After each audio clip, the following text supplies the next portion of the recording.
his parents, I want to go to public school, right? And his parents say, you want to go to public school? You're a hafiz. You can't go to that terrible environment. You're going to get all messed up. And you know what he says? He says, well, I just learned Allah's book. And the people who need to hear about Allah's book the most are the people in high school. They have to know what this is. I feel responsible. Why should I hide what I have? I feel a responsibility to share. I feel bad for those people, right? So they put him in public high school. By the time he graduated high school, 16 kids had taken Shahada. 16 kids had taken Shahada. Now, what I'm talking about here is an attitude not of defense, but of what? Of offense. You see yourself as having something superior.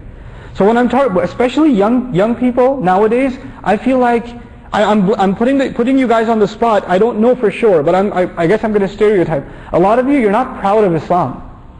You're not proud of it. Like, this is it, man. Everything else, I feel sorry for these people.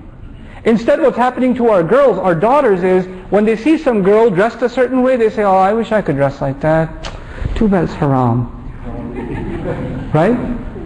We see other, kids, boys, they're doing all kinds of things, and we say, oh, yeah, my parents wouldn't let me do that. It's apparently not allowed, or something, But the right attitude would be, I feel bad for that girl. Look at how she has to dress herself, how she has to put herself on display. She's looking for attention like that, while Allah has already given me attention by my Islam. All the dignity I need, all the recognition I need, Allah has already given me. Why do people do the kinds of ignorant things they do? You know what they're looking for? Is attention and respect. If you really have Islam, you're not looking for it anywhere else. You already got it. And when you find other people pathetically searching for it in other things, you can actually look down on them and say, I feel bad for you. Let me show you something better you can aspire to, So that's the kind of attitude that's really important, at least in high school life. When you were talking about college, I'll take 2 minutes more. When you're talking about college, in my opinion at least in my experience, college is a time where it's a world of ideas. Right? You get exposed to so much more. And you can go in so many different directions. And college is really the part of your life where it's the formulating part of your life where you decide what the rest of your life is going to look like. Really, it's college, because true independence is in college. That's where you really truly decide what direction in life you're going to take. Not just professionally, but what kind of person you're going to be, how you're going to carry yourself, what kind of priorities you're going to have in life. All of that kind of comes from what you're going to do in college. And a huge part of that is who you're around in college. If you're around a bunch of losers in college all the time, well, guess what? You're going to be one. If you're going to be around a bunch of go-getters in college, you're going to turn into one. That's what college is like. The thing to do in college, in my opinion, is to, of course, take care of your academics, but on the other side, be heavily, heavily, heavily involved in something like an MSA. Use your spare time to do some productive stuff. Whether it be putting programs together, or you're doing food drives, whatever it is you're doing, whether it's study circles or something. But the MSA to me is like a lifeline in college. And if you're not part of it, you're really, really missing out on something that's going to hurt you way down the line. The role that the masjid is supposed to play in the life of a Muslim during college, the reality of it is that's what the MSA plays. And I know MSAs have problems and drama and all this stuff. There's a Ubaid here, his t-shirt, right? He made an MSA t-shirt that says, we know drama, right? So, right? But that's true. Nonetheless, the Muslim Students Association, I think, at least for me, was a lifesaver. Wallahi, it was a lifesaver.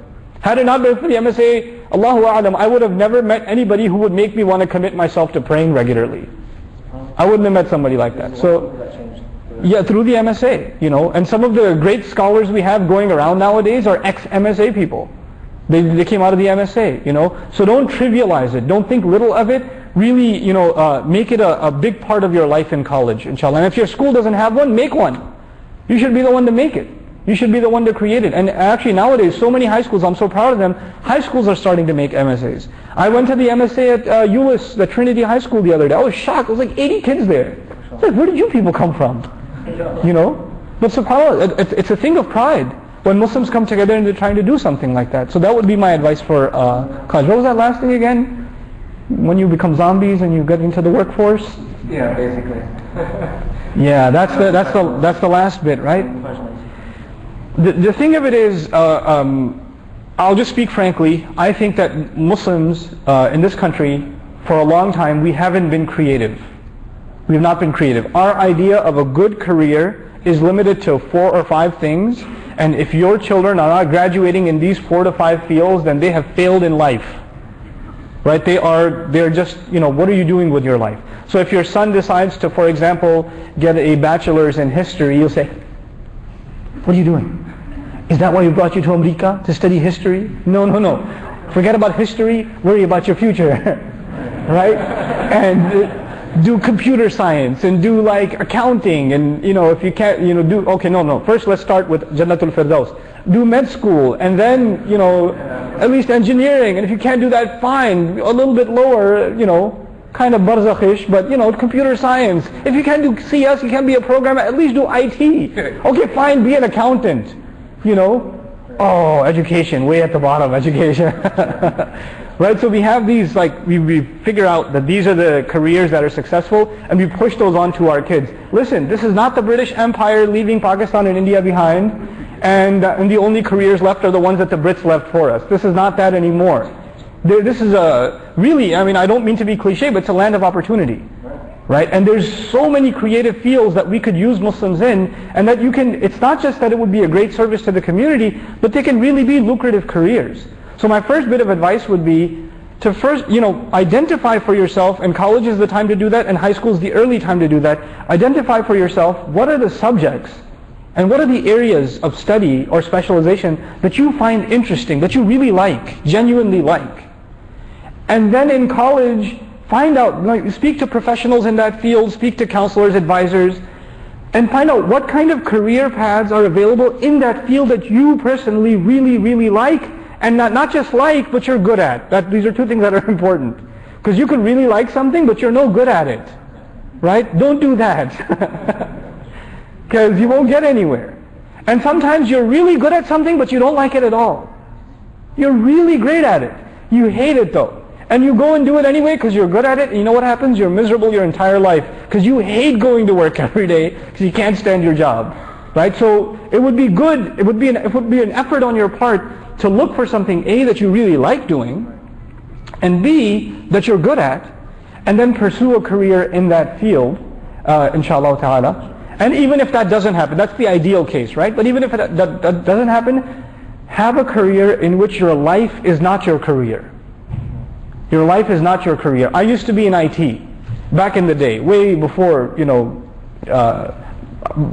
talking about the age of Pentiums and 386, you guys don't know what that is. Okay, anyway, right, when Windows was the thing, right? So, but when I was in IT, you know what happened? Technology was constantly changing. So to keep up in your career, what did you have to do?